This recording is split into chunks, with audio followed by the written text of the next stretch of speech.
Hello, my name is Hakon, and welcome back, all you fabulous fighting fantasy aficionados, for yet another day of fighting fantasy gamebook playing. A little bit bright coming from the window there. Um, and moving on with fighting fantasy gamebook number 23, it turns out this is. I did have some misgivings to start with, and most of them were actually to do with some transitions and moving from one paragraph to the next that didn't make so much sense, a few enforced moral decisions that felt wrong. But overall, this is a good puzzle, a good map, a good game book to try to solve. And I am really enjoying it. It's just sort of gradually from the first time through the book. Now I'm enjoying it more and more. So last time we ended on a cliffhanger, so to speak. Well, not quite a cliffhanger, actually. We were finished with a bushfire and we were ready to find our way around the canyon, around the cliff, to move on. So, the story so far. You are the leader of Arion, benevolent and good leader of Arion. You have a wizard at your court who's called Tyne. Suddenly, I lost my mind went blank. That Tynan was it? Yeah, Ivor Tynan. Yes, Ivor Tynan is the name of the court wizard, and he comes to you one day and says that he has traveled the astral plane to the lair of the evil sorceress Morgana and found that she has taken 11 of the 12 seals of magic and turned them into masks to put on golems to then be able to excuse me, control the world. If she manages to create all 12, she will basically have unlimited power over all life and death as well. So this she must be stopped. Ivor says, the only way to stop him is for you, the good and benevolent leader of Arion, to go alone, apparently, to deal with her. And the reason it has to be you is because you are the goodiest goody two shoes in all of the land, and therefore the evil magic won't affect you as much as it will others. So that's why it has to be you. Okay. I don't quite trust him. I think he's got an agenda. Right. So you go to your trusty armorer, whom you actually do trust. He gives you a helmet, which has a symbolic meaning. It is a helmet that is a symbol of leadership in the land, and one that is rumored, or legend has it, that if it ever get lost, the land will turn to chaos. So you must take good care of it. So this armorer, his name is Kevin Truehand, and he tells you should go to Heather, the Lord of Fallowdale, because he has a horn that will help you in the fight against evil. So far, so good. You leave, you have a few options. You can either go through the hills, through the forest, or cross the lake that's called Lake Death. Well, Lake Necros. If you try to cross the lake, you die. If you go to the hills or the forest, you will live. But it seems the correct path is through the forest, because I would also eventually lead you to the hills, and you will be able to pick up the most important items, it seems, regardless of which way you go. That is, no, only if you, yes, regardless of which way you go, but there might be some other essential ones. I'm not sure exactly what is essential yet. If you do first into the forest, you get to an elven camp. They show you a vision in the magic mirror. Oh, they show you a vision in the magic mirror, and then you are transported, teleported to the hills, where you can find a scepter that is the symbol of leadership that seems to be part of the plot here. Then, after that, you get to Fallowdale. You talk to Heather, but there seems to be something going on, because there are some pygmy orcs that have been tasked to try to lure you away from the castle to kill you. And they do this by stealing your helmet, and they know that you will come after it. So this seems to be a plot that is created by someone who knows about the helmet, who knows that I was going to be in Fallowdale at that time. So that leads us to two possibilities. It's either Tynan or it is Kevin True Hand. However, of course, he wants to help you when it comes to the horn, but of course he also feels he needs the horn. It's his one main protection against evil. So he gives you a challenge to kill a saber-toothed cat that is terrorizing his land. And if you fail, you won't get it. If you succeed, you will get the horn. Borrow it, I suppose. It is easy to fail that. I did fail that. I didn't get the horn, but I did manage to get a sword that gives me +1 skill, which helps a lot. The horn itself, if I remember correctly, only gives you +1 attack bonus against evil beings. It can make a difference, but not a huge difference if your skill is 12 and you already have a +1 sword. You should be okay. At least that's, as far as I know, the only thing that... oh, yes, there's one more thing I forgot. So right at the beginning at Lake Necros, the Lake of the Dead, if you camp by it during the first night, you get attacked by a kraken with big tentacles that come out of the water. And if you kill the kraken, it turns out that you actually free the souls of all the other victims of the kraken over the centuries. Apparently been doing it for a long time. And they will come and help you later. And I think you need their help when you get to the golem. So we'll get to that at some point today, maybe. So yeah, so Kevin, and then after you have this incident where you try to get the saber-toothed cat and you fail to do it, I failed to do it, Kevin Truehand suddenly shows up. He has made the journey as well from Arion, which is your homeland, to Fallowdale. And he's comes in there, and he just comes in just in time to die. And it turns out he's been controlled by a demon who then takes over his body, attacks you, and you have to kill him. And so I don't know at the moment whether this demon that possessed Kevin Truehand is sent by Morgana, and that that's sort of the plot, and that she wanted me to go to Fallowdale so she could try to get me with her pygmy orcs. I don't know that yet. I still suspect maybe, excuse me, either Tynan is behind this, but I don't know for sure. I just feel I've got a sort of gut feeling about that from the very beginning. So you leave Fallowdale and you travel through a sort of a plains area for a little while, grassland, where you can find a sort of a ruined village, where you meet an old crone who gives you a riddle that you can that is supposed to give you a clue to where you have to go to get more help. And I think maybe the clue and the riddle is that I should go to the swampland, which you're otherwise told to avoid on your way. So that's also something we will get to today.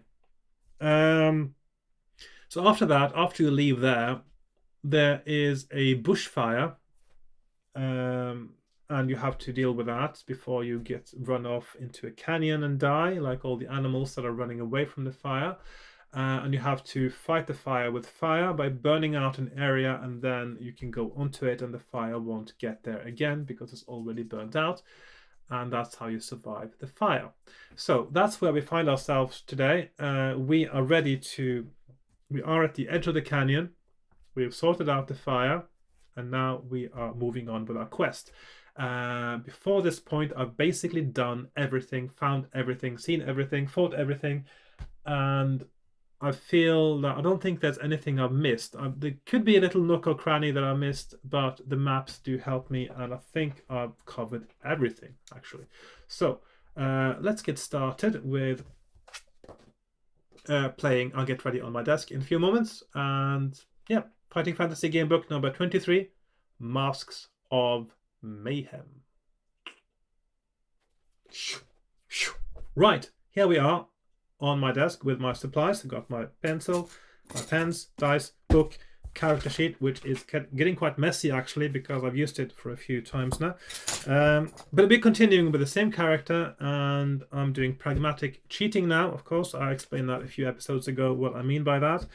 I'm not going to go back into that now. So we are at paragraph 10, and we have to make a decision whether to go east or west. So, yes, I've already added my luck point for surviving the bushfire.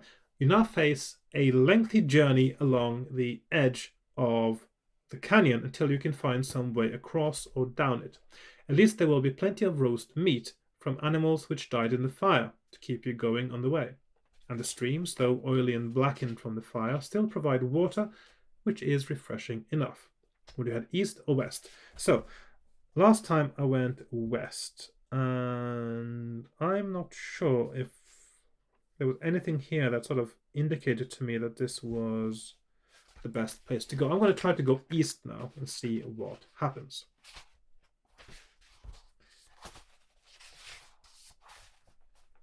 For several days you trudge east. The canyon varies in width and depth, but it is never feasible to attempt a crossing, and the sides remain absolutely sheer.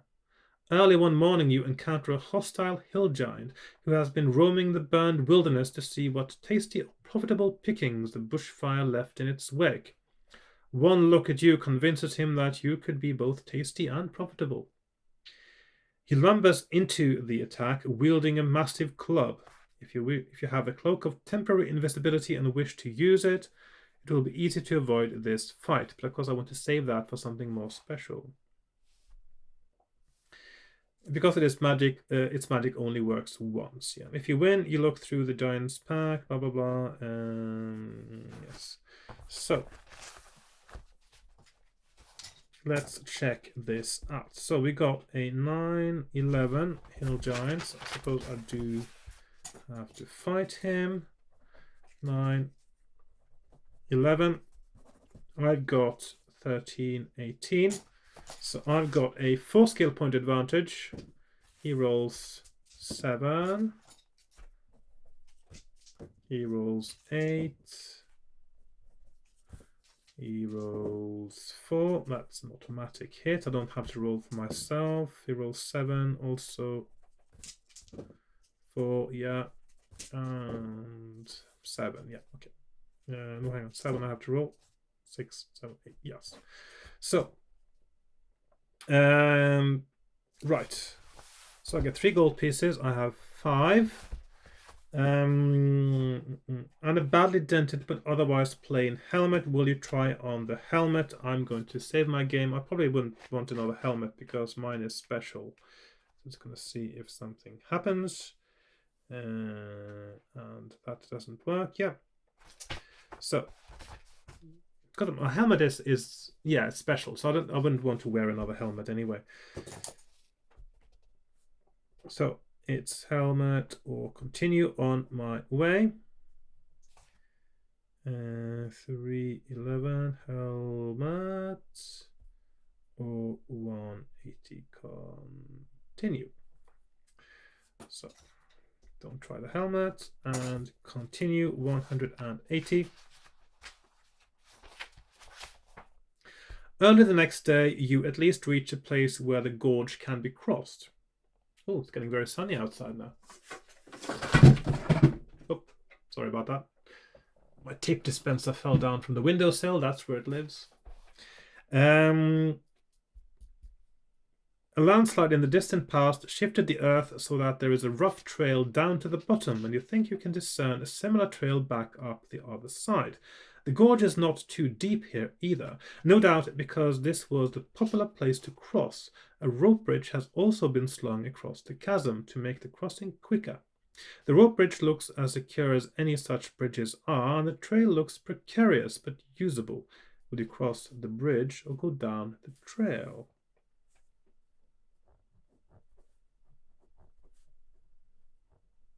So, bridge, trail. I'm going to go down the gorge, I think. Even though it looks solid, so don't trust it. When you reach the bottom, you find that the river, which flows from east to west, is faster and wider than it looked from up on the cliff. The movement of the water makes it impossible to tell how deep it is. You are on a kind of small beach, but the river runs full up to the sheer cliffs on either side of the beach. There are some quite large logs and tree trunks cast up on the beach among smaller driftwood. There is a similar beach, that's the word beach 4 times in one paragraph, by the way. Similar beach straight across the river. Will you wade or swim across or paddle yourself across on a log? Right. Both sound like quite foolish choices. So 2, 3, 5, wade. 3, 6, 8, a log. Let's try a log. Saving our game, of course.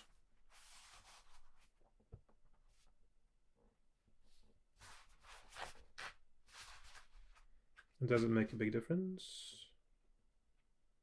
No. A log seems to be the right option, actually. So, you launch yourself into the river. The force of the current immediately sweeps you downstream, well out of the way of the beach. The sheer cliffs now press in on either side of the river, and the water becomes even more rough. There are no beaches or other possible landing places. However, you manage to cling on to your log. This is such an unlikely canyon to exist, by the way. I mean, it is several days' march in length, and the cliffs are sheer almost all the way. And it is several hundred meters deep. There would be erosion. If there hadn't, I mean, if you can only have a canyon like that if there was no erosion apart from the river. As long as there's other kinds of erosion besides the river, there's absolutely no way it can have sheer cliff edges for days on end and a river going from edge to edge of a sheer cliff. It's just not technically possible.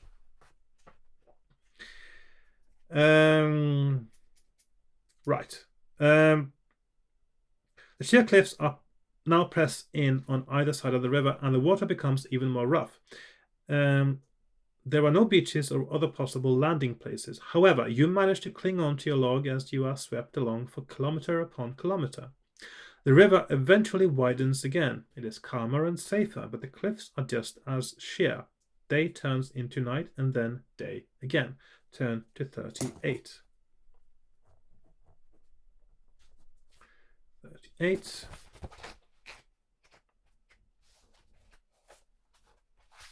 The current grows stronger again, and soon you are alarmed to hear the ominous boom of a large waterfall ahead.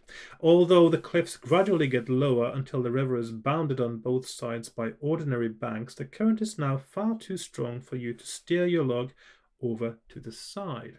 Before long, you can see the lip of the waterfall. Fine spray forms a mist which seems to hang above it, scintillating with rainbow colors, but you don't have time to appreciate the beauty of the scene. More practical features claim your attention. The lip of the waterfall is partially lined with rocks which jut out of the water at intervals. If you have a rope, you could try to lasso one of the rocks. Alternatively, you could try to turn the log so that it wedges against two of the rocks. And there's a third option there, which, because I'm quite sure it said if you, hang on, there is a continuity error here. Ah, no, there isn't. So if you choose to wade rather than to use the log, you actually climb onto a log before you move on to this paragraph. So I was wondering for a moment there if that was something that was forgotten about, but it wasn't. So 302 rope question mark or 217 wedge. So I've only got one option really. I have to go to 217 and see if I can wedge my log between two rocks. Test your luck, of course. Test luck. And that leads us to those two. So 133 or 116. Unlucky. Okay, my luck is now 12 at the moment, so it goes down to 11. And I go to 133. The plan works. You pull yourself onto a rock and look around.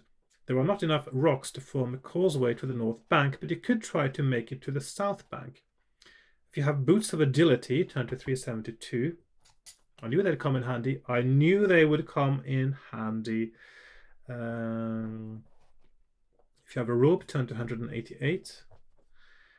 Otherwise, you have a choice of 2 extremely risky maneuvers. You could use the slippery rocks as stepping stones, or you could get back into the water and try to push your log from one pair of rocks to the next so that you can move along by stages. That sounds very risky. Okay, so I'm going to put those options around in a slightly unusual pattern there. So, 188 rope, 372 2 boots, 159 stepping stones, or 3 to 4 stages. Now, I'm quite sure that you can't get. I'm wondering about this rope, because there's only one way to get a rope, and that is not to go into the forest first. If you don't go into the forest, you don't get the clue. You don't get the garnet ring. That gives you another clue. I'm just wondering if the rope is more important than the clues. We'll find out. Because the clues don't seem to be essential.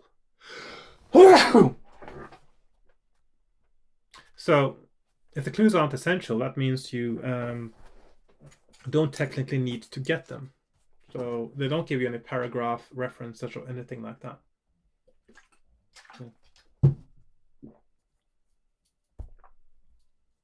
Right, boots of agility, 372.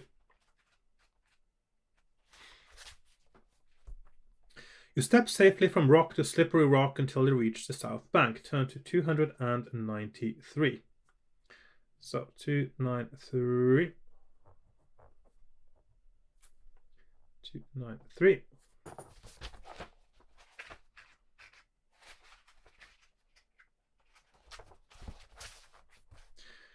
There is a steep path down the cliff from the top of the waterfall to the large pool which has formed in the canyon below. Oh, hang on, 293. We've seen 293 before, haven't we?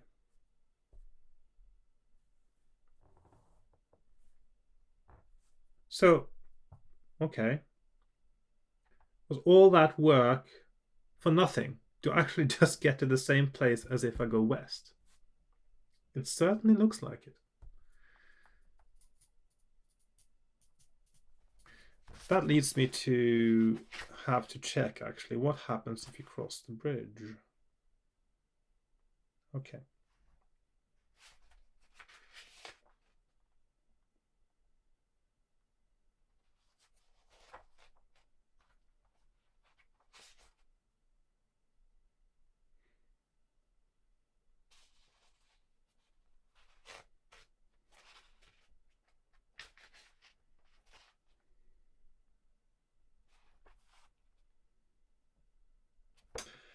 I'm thinking, because, I mean, yes, okay, so I'm being pragmatic here now. So maybe I'll backtrack, because so going all this roundabout way just leads me to the same place as going west. But that means the only way that might lead me to a different place that might have different things is going across the bridge. So let's backtrack and take the bridge instead. So I'm going back to my save game and I'm choosing the bridge, 247. You have gone about 50 meters across the bridge when a chimera materializes in front of you and demands to know the password. You don't know it, of course. In fact, there probably isn't one, but the chimera just wants an excuse for a fight. The chimera has a lion's head, a goat's body, and a serpent's tail. Otherwise, it wouldn't be a chimera, of course.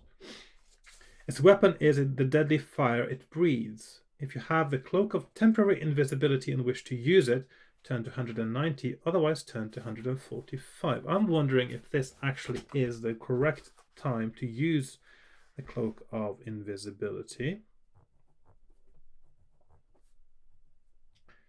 There must be one, I presume, where there's only because I haven't seen any other. I mean, I've been given the option several times, but only to avoid a normal battle.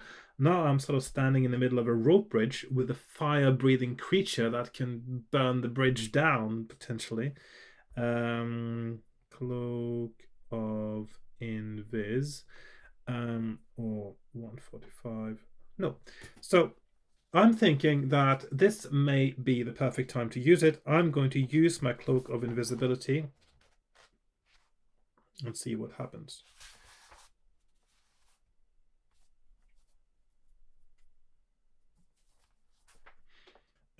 So I'm using my Cloak of Invisibility.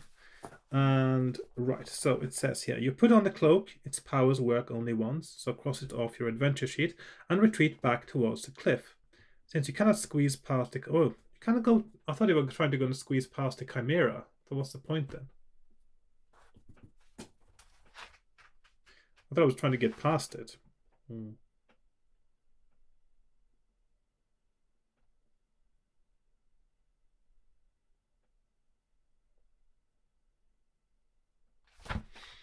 So basically that means that you end up having to go, well, if you use the Cloak of Invisibility, you go back again, and then you have to go left or right again, which means that there is no other option than to get to this paragraph here, 293, and the alligator. Okay, so 293 it is, 293. So we give up on other options. There is nothing else can happen. All roads lead to this path here. There is a steep path down the cliff from the top of the waterfall to the large pool which has formed in the canyon below. The cliffs here are craggier and less sheer, and you hope that if you can cross the pool, you may be able to climb the northern cliff. As you swim across the deep pool, you see that the northern cliff is climbable, but you also see a rather large alligator waddle from the northern shore into the water, where its snout cuts a furrow in the water towards you. If you have the Cloak of Temporary Invisibility, you cannot use it. Will you tread water to meet the alligator? Hang on. Yes. To meet the alligator's onslaught in a stable as stable a position as possible, or will you dive underwater in an attempt to get at the creature's underbelly? Now, I know that staying works fine. I'll just have a little look and see what happens if you try to swim.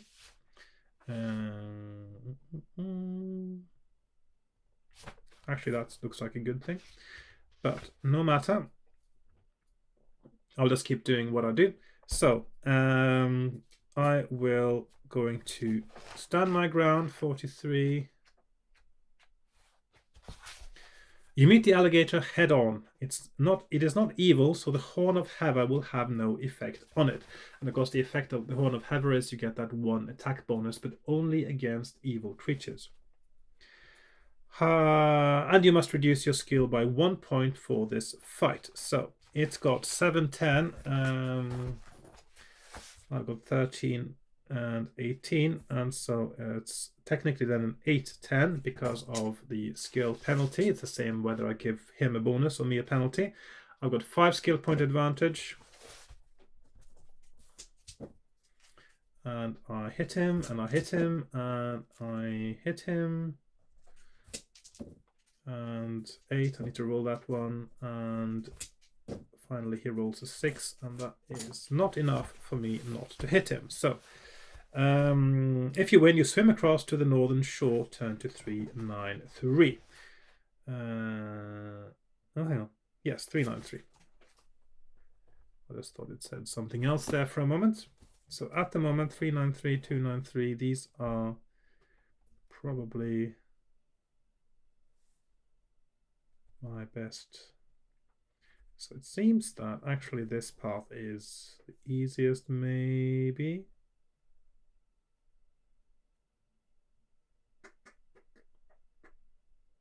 Test of luck there. Yeah, I'll just go. I think I'll just say that the western path is going to be the ideal one from now. Like so, 393. You reach the northern shore and dry off. The climb up the cliff is fairly easy. Once at the top, you pause to estimate your position. You think that you have come so far west that the dreaded Marsh Vile now lies to the north, and the foothills to the mountain range of Krilganash to the northeast. You know you should avoid Marsh Vile if you possibly can. Well, this is where I'm thinking maybe I shouldn't, because maybe the clue that was given to me by the old crone was to go to the marsh. I'm not sure.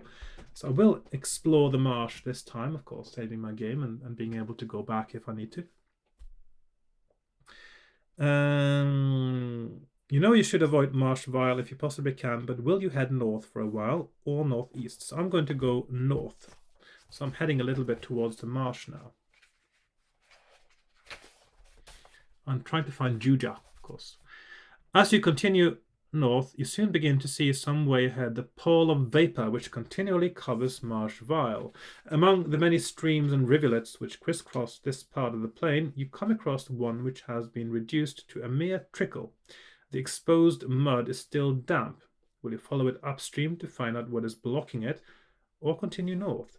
So I will follow it upstream, because I'm curious about what happens here. Not far upstream, you come across the prostrate body of a hill tribe warrior. It is this that is blocking the stream.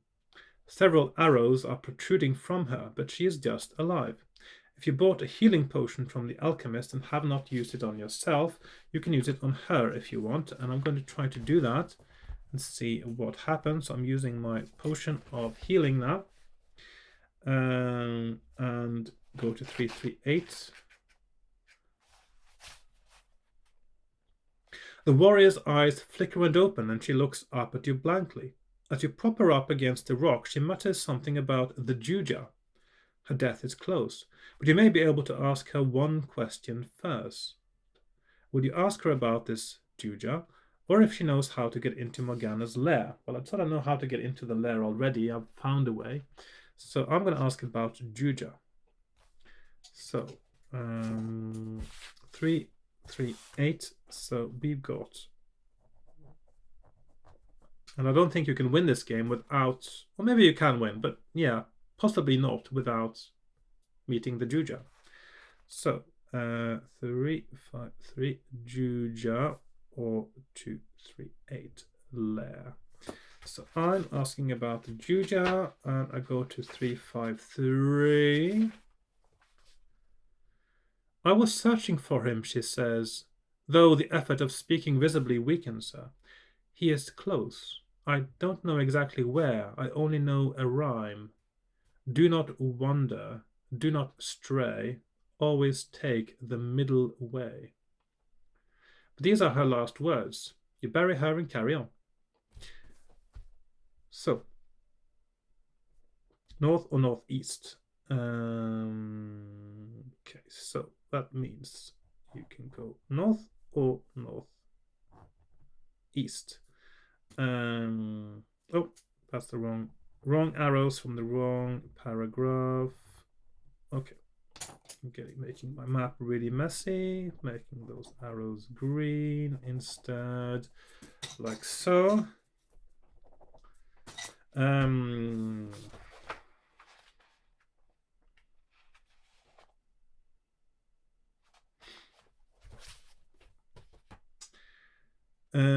Right, so I'm going to go north in that case, because it seems like I just want to stick to the path now through the marsh until I get to the Juja.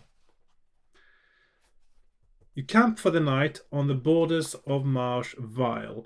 All night long, within the mists and vapors which shroud this ill-famed region, lightning flashes and the bubbles of marsh gas which form on the surface of the stagnant pools pop and explode. So this is reference to the riddle I was given earlier.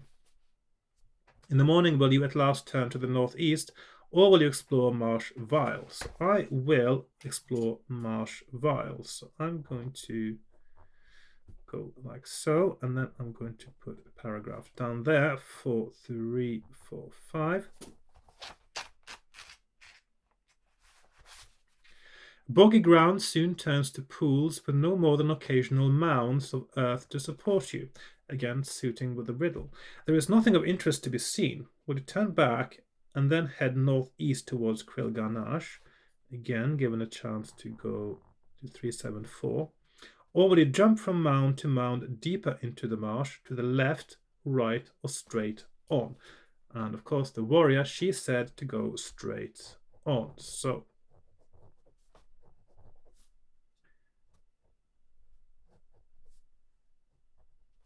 so 165 straight, and then it is 187 left and 165 is not, yeah, 165 is straight, and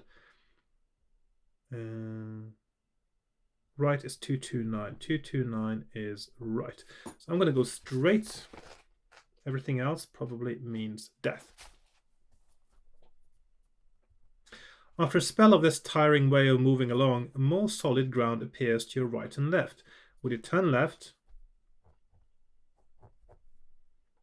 or right? I'm not making any room on my map now for things to happen, so that's not good. 2, 6, 3, right, left, 3, 8, 1, left, or continue jumping from mound to mound straight ahead. 1, 9, 3. Straight. Again, I'm going to go straight. The mounds become fewer. Will you go left, half left, or straight on? Half left? What is half left? That's a new one. Okay, so left. I'm going to make a little bit more space now just in case I'll need it some other time. So it's 2, 2, 9 left. 2, 6, 4 half left, or 187 straight. Again, I'm going to go straight. Oh no. One mound turns out to be the head of a huge slime sucker. It shrugs you off into the surrounding mire where you stick fast so that it can devour you at its leisure. Your adventure is over. Okay, so that's a bit weird because it did tell me to go straight. Am I supposed to go half left?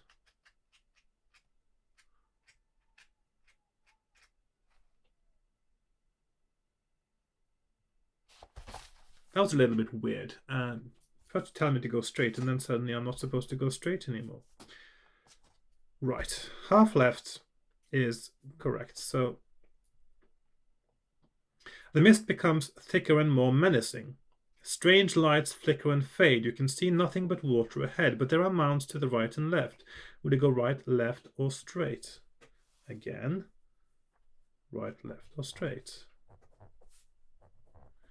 How long is this going to go on for, I wonder? It gets a little bit boring after a while, doesn't it? I mean, what it should do, really, because you got the special clue from the warrior, you could sort of do a paragraph.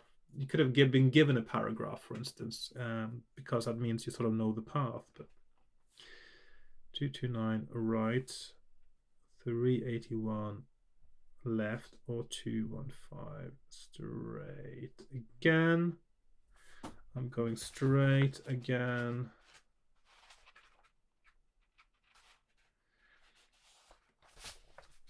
As you step out, a magical causeway solidifies out of the mist and you follow it to the home of the Juja. Finally, the Juja. Okay, so straight, straight, half left, straight. No person and no legend knows his real name, only that this wizard retired. Hang on, I have to do my camera now. Right. As you step out, a magical causeway solidifies out of the mist, and you follow it to the home of the Juja. No person and no legend knows his real name, only that this wizard retired here when the world became evil long ago. His body sits in a shack, surrounded by old books and alchemical apparatus, but his mind journeys far and wide. When you enter his shack, he greets you and gives you a meal. Restore 4 stamina points. Plus 4 stamina. Do I need stamina? No. During the meal, you tell him of your quest. Well, he replies, you'd better see Vashti in Maiden's Vale. She knows more than I do about this business. You ask him how to get to Maiden's Vale. Oh, I don't know how you get into it, he says. You should know already, but I did find in one of my books a clue about how to get out, which is just as important, you know. That's a good one. I like that.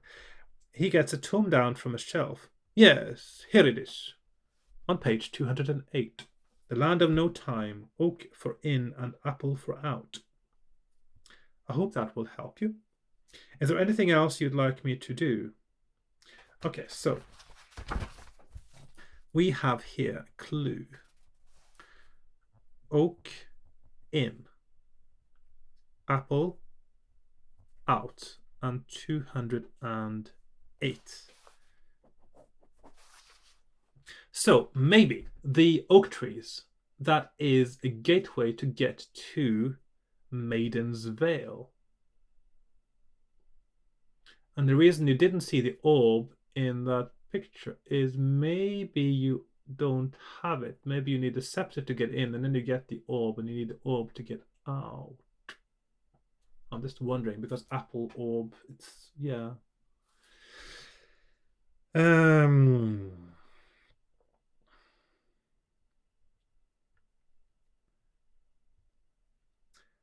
I hope that will help. Is there anything else you'd like me to do? Gain 2 luck points, so +2 luck as well. So my luck is now back to 12. Will you ask him to restore any of your faculties? Can you actually do that? I mean, other faculties. Let's see.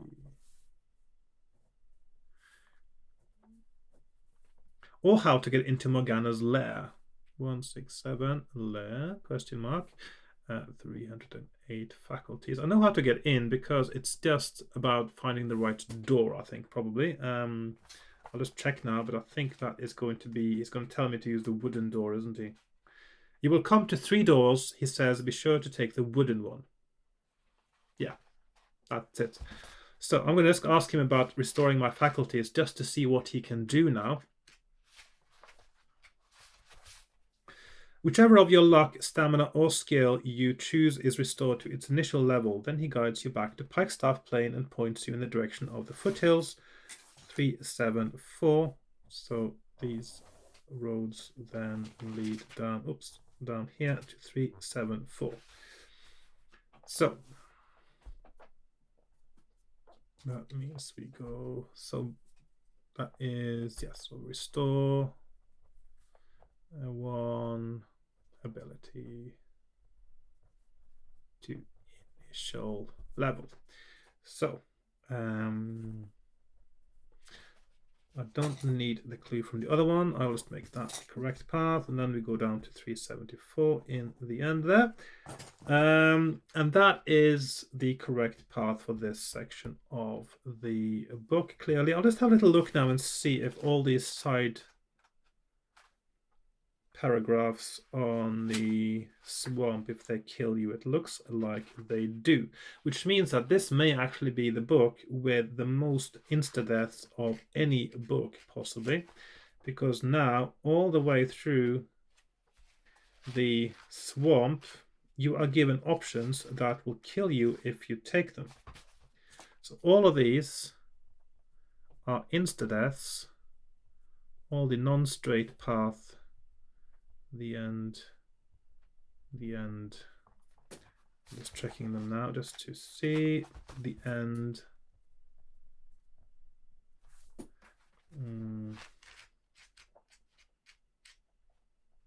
Did I write down the wrong number there? Because I'm just wondering, because of the since I picked the wrong one there. No, that is a little bit weird. It does, yeah. I suppose it says do not go right. So I suppose the trick is that half left is then actually technically straight on, whereas straight is the right, I guess.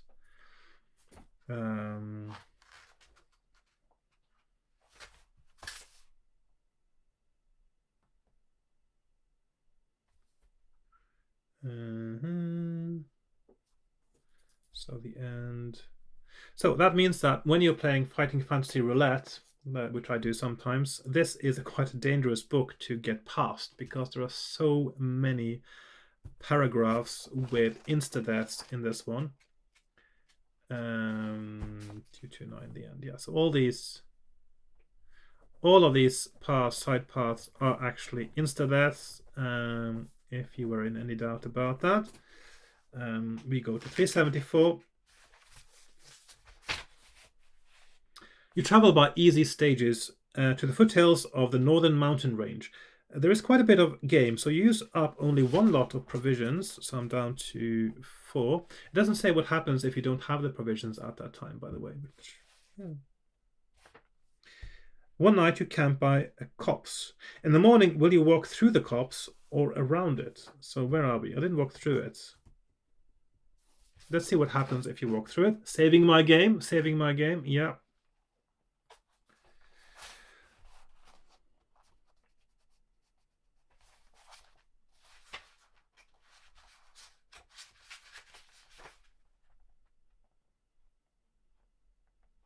The copse is just not necessary to go through. I'm just gonna that's a little bit of cheating there, but I'm just because the thing is, if something bad happened and I go back and then I'm in the same state as I was before anyway, I can do that now. So I'm basically just going to go around the copse and you leave the copse behind you and continue up towards the mountains, which now loom large and forbidding in the near distance. The hills grow more steep and bleak, so it is strange to see, crowning one hill, 2 large and flourishing oak trees, like a portal to the sunset beyond. Would you climb the hill and investigate the trees? I will.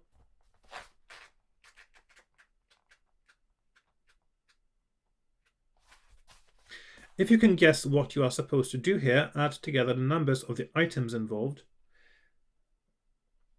Now that's a little bit weird because I've not been given any numbers. And I've not found the orb.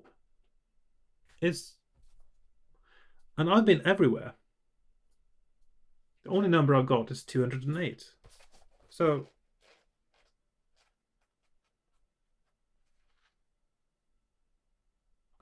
and that's not the right number. That's for getting out of the... There is something strange going on here because I have looked everywhere, haven't I? And I was not given a number for the scepter. There can be only one ruler. That's number 1, I suppose. But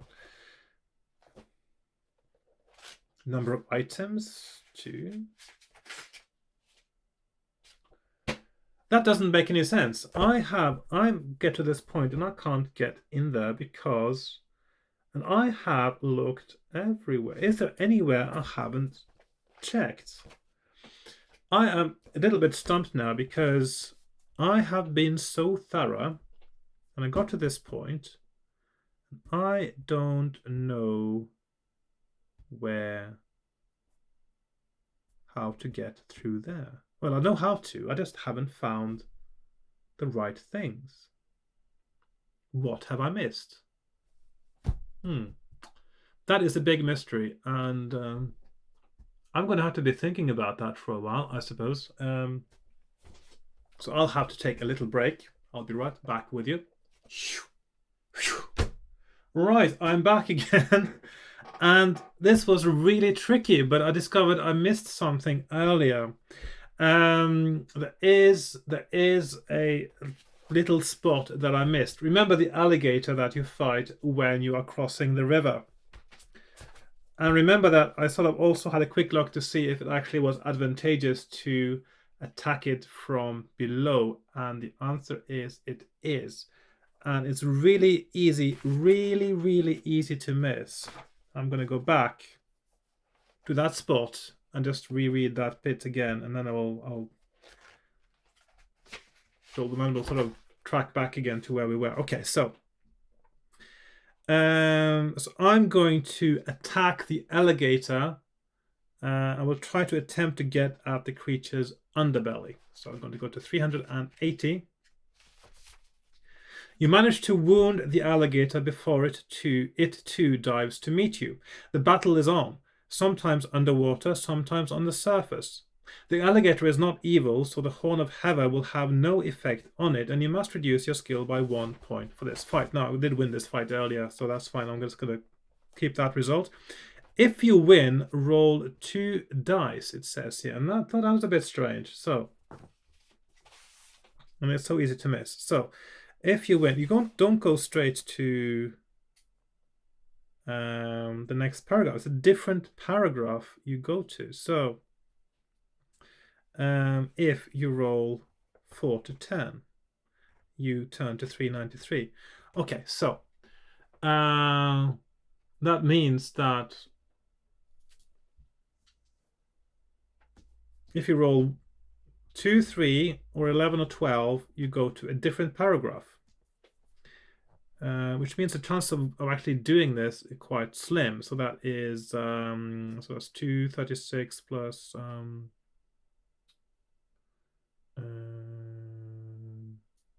I can't do this in my head now. That's 1, 2, 3, 6, 36. So 1 in 6. There's a 1 in 6 chance of making this actually. So 122. So if you roll, so 2d6, 2d6, and you have to roll 4 to 10 or so it's a 1 in 6 chance of making this. I'm going to roll now, roll the 10. So I didn't make it, but this is the only way to get the orb. You only have a 1 in 6 chance of getting the orb, which leads me to believe it actually isn't essential. That probably means you can manage without it, because that chance of getting it is so slim. But for entertainment purposes, I'm going to say that I made that roll now. And basically, I could say that I'll just do the same thing over and over again an infinite number of times until I get to the same point and until I get the right roll. So that means that I will make it. It's just a matter of time. I'm saving you time. I'm saving me time. I'm saying that I've already done that. I will have rolled a 2, 3, or 11 or 12 at this point, and I go to 122. Let's see what happens next. When you dived below the water, you saw something extraordinary on the bottom of the pool. A human skeleton was sitting on a throne of weeds. Will you dive down again to investigate this remarkable but possibly dangerous phenomenon? Turn to 261, or will you swim over to the northern shore? So, I'm going to dive down again, go to 261.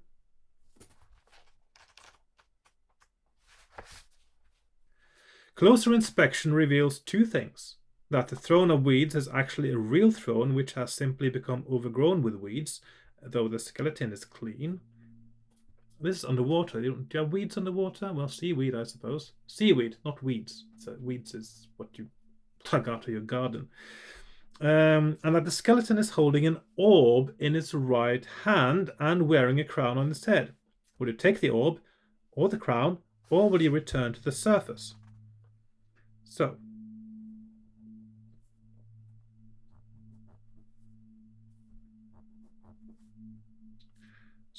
I don't know what happens if you take the crown, but that's not what we're after. But I'm just going to check that out anyway. So if you take the crown, what happens is the skeleton's empty eye sockets blaze into chill life and transfix you with a deadly beam. Your adventure is over. So if you try to take the crown, you die. So that is the end.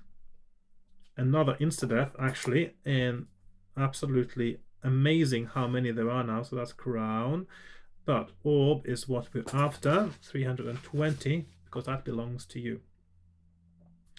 If you still have your helmet, turn to 161. If you have lost your helmet, turn to 74. So if you lost your helmet, you which shows that you're the rightful ruler of Arion, then you will die as well. So 161 helmet. I suppose it's possible to... I wasn't sure if you could actually continue the game when you lost your helmet, but I guess that may have been possible. Well, I thought you just Yeah. I can't actually see how now you can lose your helmet and not get it back, based on what I've played before. But yeah. So I have my helmet, so I'll go to 161. The skeleton's empty eye sockets blaze into chill life, but it offers no resistance. You take the orb and swim over to the northern shore. When you clean the mud off the orb, you discover the following legend. 21 is the number of the ruler's sway. So the scepter says there can be only one ruler, so that's number 1, I suppose. And 21 is the number of the ruler's sway. So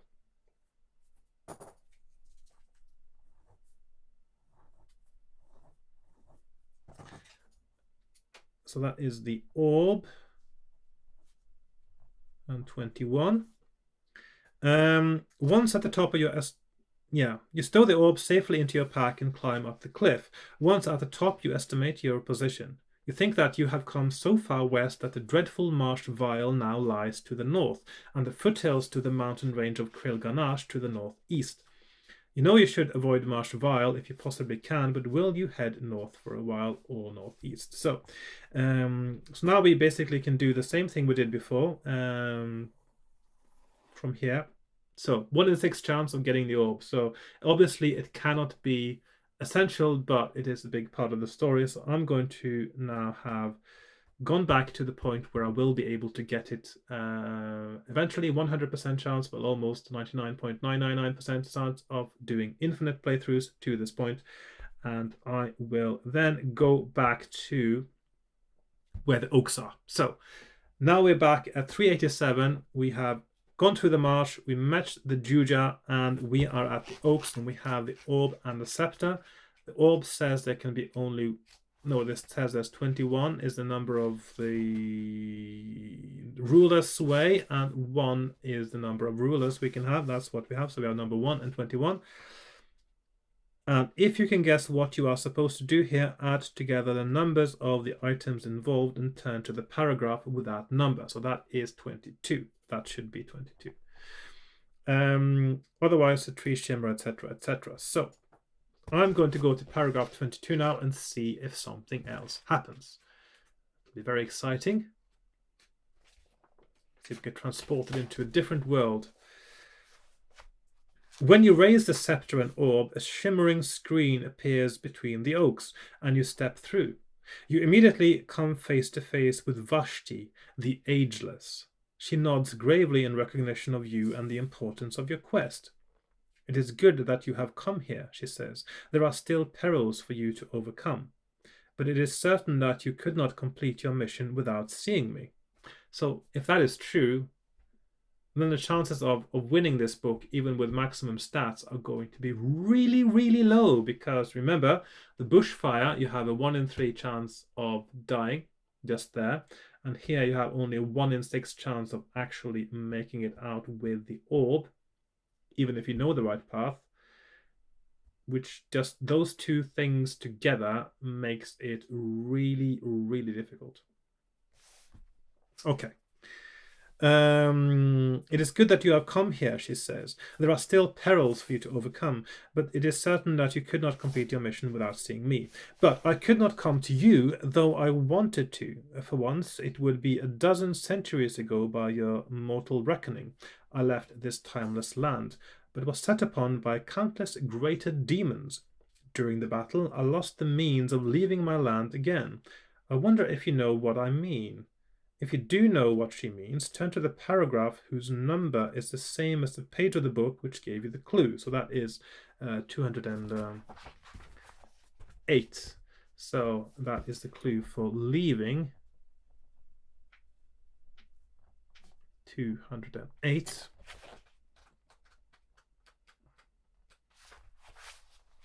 So the Judah is still alive, is he? She says. Well, that's good to hear. What fun we used to have when the world was young, but knowing how to leave my domain and actually being able to do so are two different things, aren't they?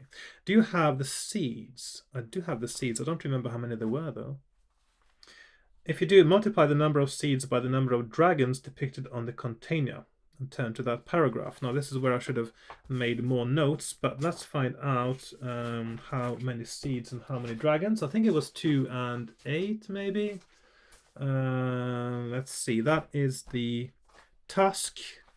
Let's see. 1, 1, 2. Okay, so I'll just have to go back and check the detail on paragraph 301. So that is the Snattercat tusk that we found in the Doraga's lair in the mines. And it says here, on close inspection, the tusk turns out to have 11 tiny dragons intricately engraved on it. It also has a lid which you screw off. Inside you find 8 identical seeds. So the secret paragraph here is 8 times 11 is 88. So this is a lot of little clues you now need to get through this particular bit. So 88. Excellent, she exclaims. We're all set then, aren't we? You know about the sigils, the keys of power for which Morgana lusts, but do you know how they are portrayed? Okay, so if you place 6 equally spaced marks around the circle and join them in any order, returning to the mark you began with, you will find that there are 12 possible patterns. Now, people, those who are types of people, obey the laws of the sigils. Morgana has been seizing such people dead or alive and transforming their essence into masks for her golems. You probably know that she has got the bard and the farmer, at any rate. Did I know that she had a farmer? And you'll now realize that the bard's brand, for instance, is a sigil. So, because the bard had a symbol on, let's just have a little look now. So you see the bard here as one of the sigils. So I'm not sure if this is going to be relevant or not. So it's 6 points. So it's 1, 2, 6 points. And this one is 1, 2, 3, 4, 5, 6. It goes like that. And the helmet was a diamond shape, wasn't it? Let's see if I can find it again. I think that was a normal diamond shape.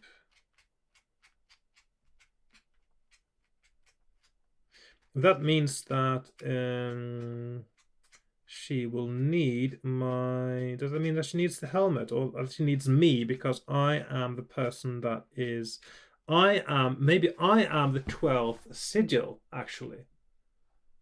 Me, I mean the character is the 12th sigil.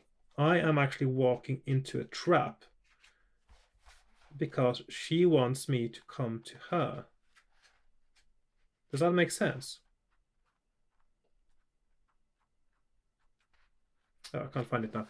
I'll find it if I need it anyway. So,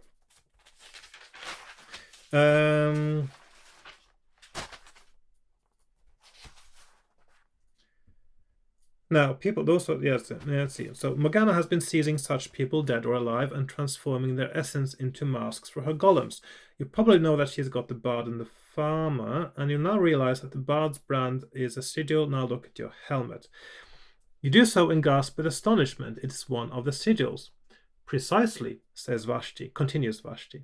It is the one we call the ruler, which is what you are, after all. It is the one which binds together all the sigils and confirms their power, and it is the one which Morgana is missing. The implications of this are enormous. But that means I'm walking into a trap, you cry. She wants me there to turn me into a golem too. That is true, says Vashti. But it is also true that you are the one to prevent this evil plot. You must continue with your mission. You are fired with grim resolution and immediately take your leave of Vashti. She plants 2 of the seeds you have given her, and they spring up as full-blossomed apple trees. You walk between them back into the world of time and find yourself right by the oak trees, as if you had just stepped between them. The sun is exactly where it was when you entered Vashti's realm. Turn to 37. Okay, so now we know a little bit more. Do I know something that will actually lead me to win the game now in there? I'm not sure. It may still not be essential to find the orb and to get this information. Okay, so that leads us back to 37.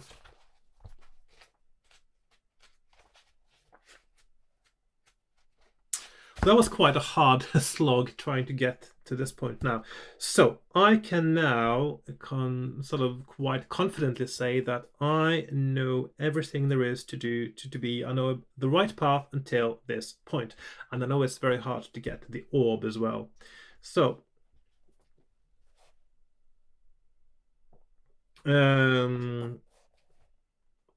you camp on the northern side of the hill during the night. The first snow falls. If you have a wildcat's pelt or an antifreeze potion, turn to 344. Otherwise, turn to 227. How do I get a wildcat's pelt? Was that a...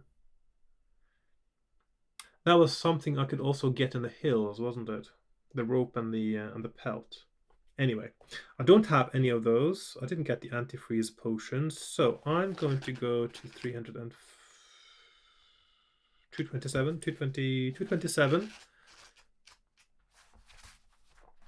From now on, as you progress towards and into the mountains, the snow gets deeper and the icy winds moan. Because you have little protection against the cold, your provisions will restore only 3 stamina points instead of the usual 4. Turn to 128. That's all right. I can live with that, I hope. You can see the 5 peaks of Krilganash in the distance ahead, even though you are not yet in the mountain range itself, but on the borders. One morning, you see some extraordinarily large sliding footprints in the snow. I'm wondering whether I should stop here for the day and keep going next time. Is this a long enough episode? Maybe.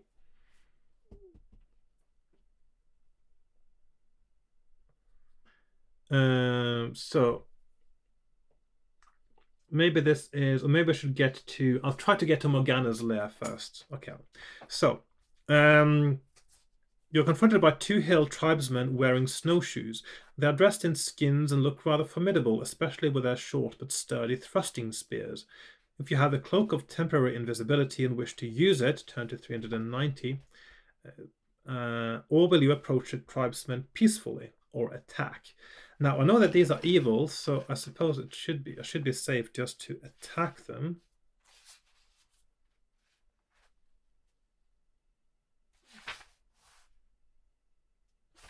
So, you draw your sword and advance. Their snowshoes, while making long journeys less tiring, also make them less nimble in battle. They will fight you simultaneously, but every time you win an attack round against one, he will be out of the fight for the next attack round, and you can simply conduct a normal attack against the other. When they're both attacking you at once, however, you must choose which one to attack. Okay, so that's fine. I can handle that rather well, I think. So I have 13, 18, and they have 8, 10, quite hardy, aren't they? 7, 12. So I'm going to attack the 8, 10 first. So 5 skill point advantage. He rolls 4, so I hit him. So he's down to 8. But next round, he is not part of it. The next one, I'm just defending myself. He rolls 4, so I'm defending myself successfully. Next round, I have to attack the 7, 12. This is actually making it harder for me to do this battle that they're out of the round, though. It's a bit silly, but there you go.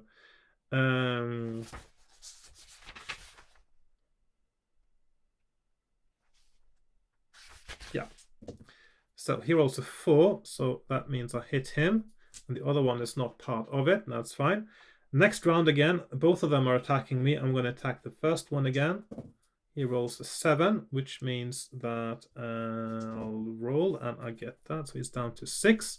Next one is attacking me. He rolls an 8, which means he can't actually injure me. Next round, it's the 7, 10. I'm attacking. The other one is out. He rolls a 9. I rolled a 5, so he is down to 8. Next round again, I'm attacking the first one again.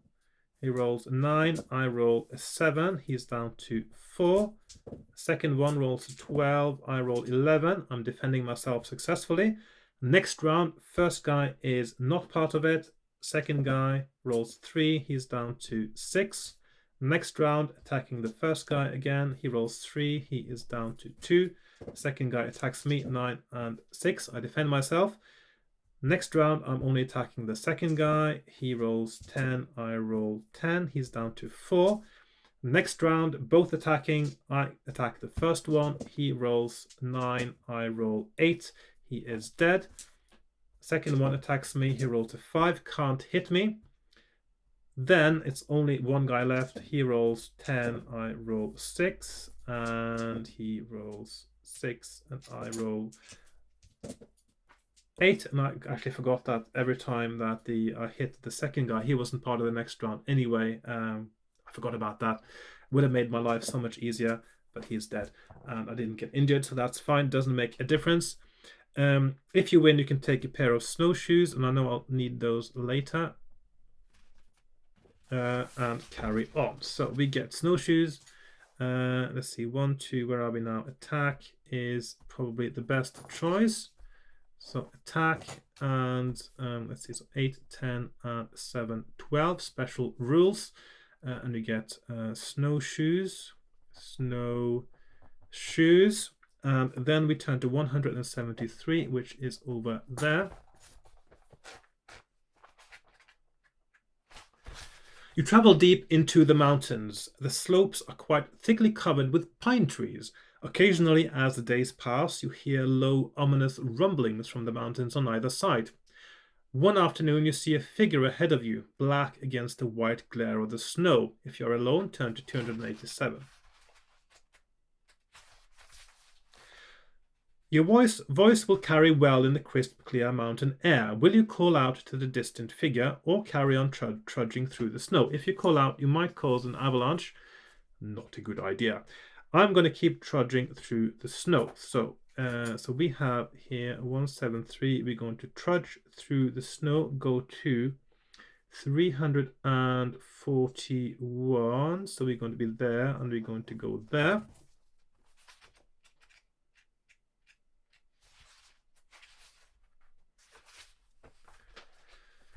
The figure shortly disappears from sight, and you see no living creature, human or otherwise, for 2 days, though at night the howling of wolves is often too close for comfort. The peaks of Krilganash are now so close that they seem to hang over you like some vast primeval monster. There are 2 passes. You take the one which heads towards the west of Krilganash, or the one which heads towards the east.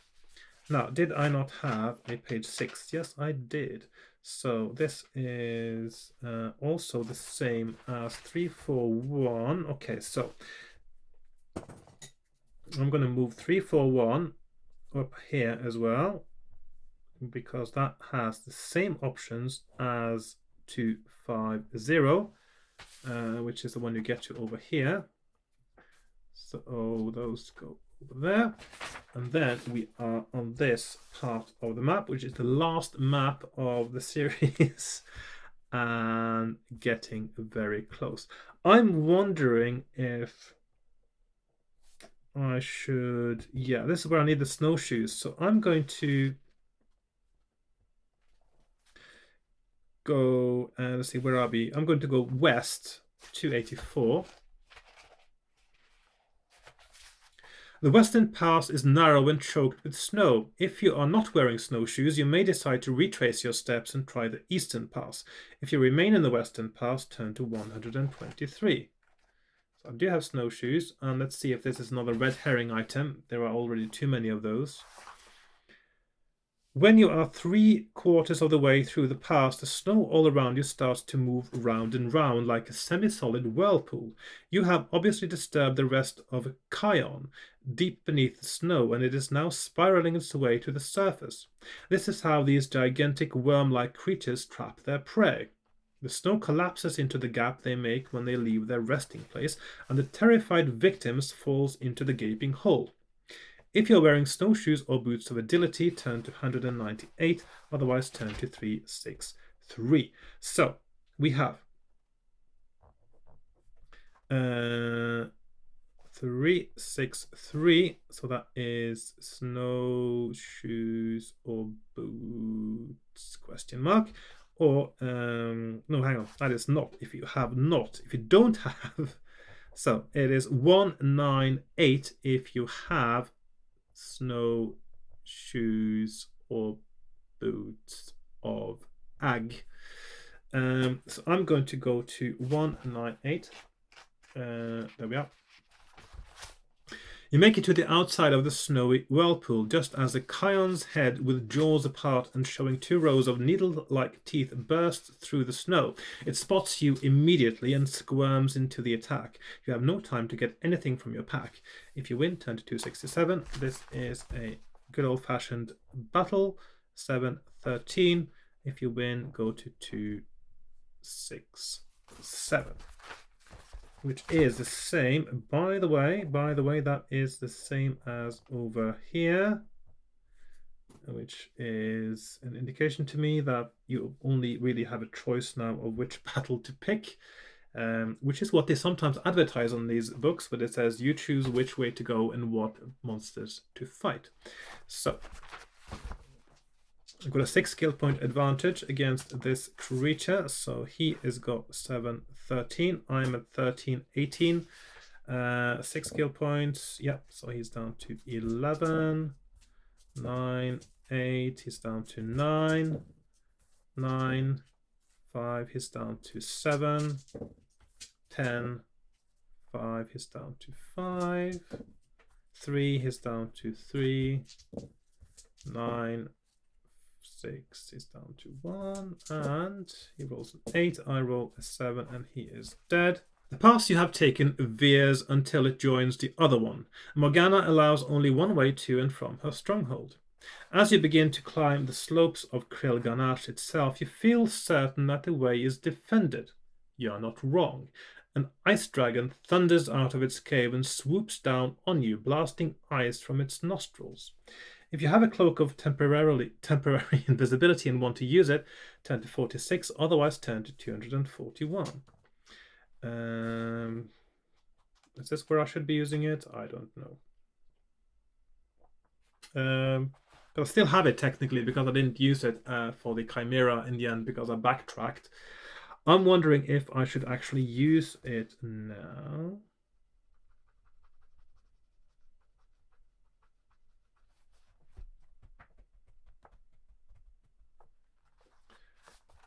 Yeah. Well, what happens if I use it? Do I not get to search his cave is the big question, because that might be... Yeah. Actually, it doesn't work the whole battle even. Okay, so I may as well just do this battle the right way. So 241, let's fight the dragon. So you face a truly formidable foe. So he has 10, 14. I've got 13, 18. I've got 3 skill point advantage. Let's see. So we got, he rolls 6. I roll 7. He rolls 7. I roll 3. So he hits me actually. So I'm down to 16. No special rules. No. 5. 7, he is down to 10, so no breath weapon or anything. 5, 9, 8. So usually these dragons, they have sort of special attacks, don't they? But this one doesn't. That's a bit of a puny dragon. He rolls a 3. That's an automatic hit for me. He rolls 7 and I roll 9 and he is dead. If you win, will you search its cave? Go to 204 or push straight for Krill Ganache 298. I'm going to check out his cave.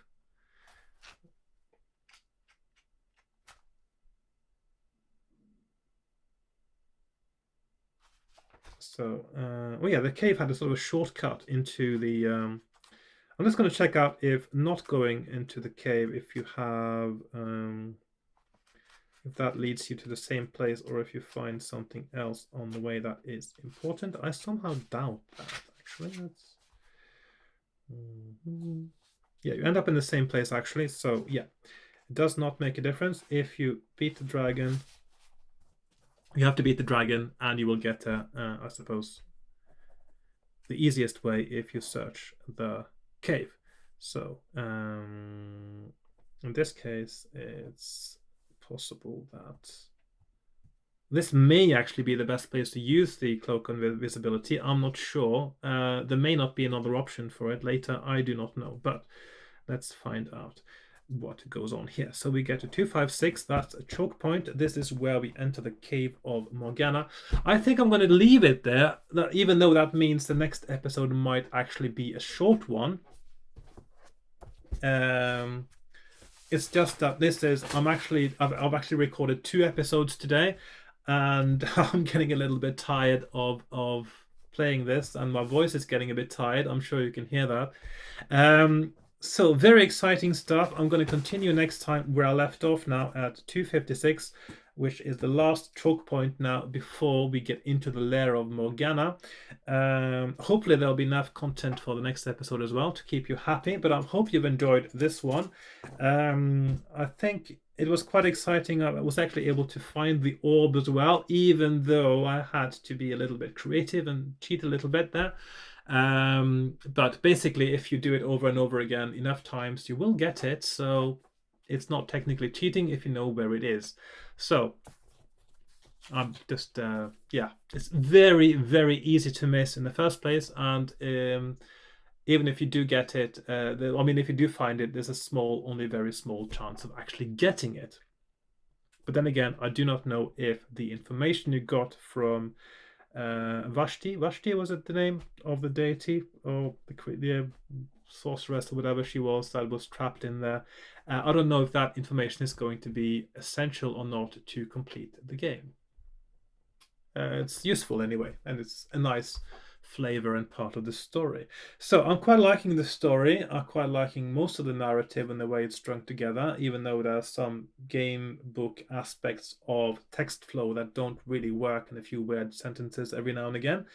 The game itself, very good puzzle, a lot of insta-deaths, possibly the most insta-deathy book in fighting fantasy history.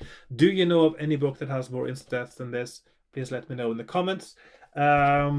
I don't think that's technically possible now. It seems unlikely to me that there are any other books that have more paragraphs where you just simply die. But, right. So, that's it for today. Thanks for watching, and goodbye for now. Bye-bye.